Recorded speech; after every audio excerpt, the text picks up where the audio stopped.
So, dako naman dito tayo naman sa temperature. Nag-define ulit tayo dito ng function na check temperature. May parameter ulit tayo dito na temp, which is temperature.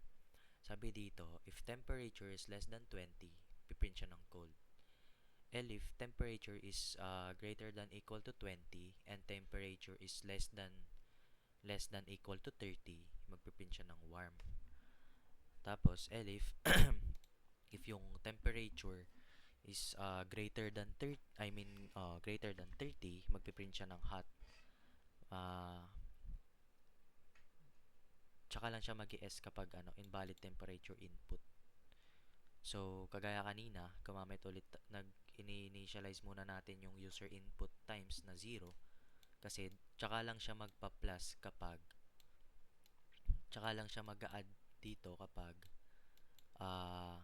nag-input na si user ng temperature.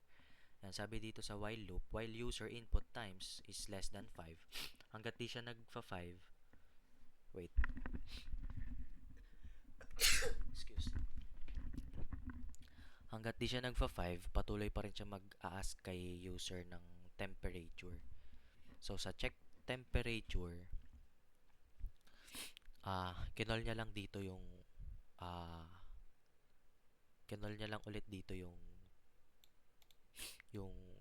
temperature, itong inad ni user. So, try natin. Lagay tayo ng 30, warm, 20, 10, 20, 90, hot. Yun. 5 beses siya nag-print. Bakit? Kasi 5 beses siya hiningi ni user, ay ni system.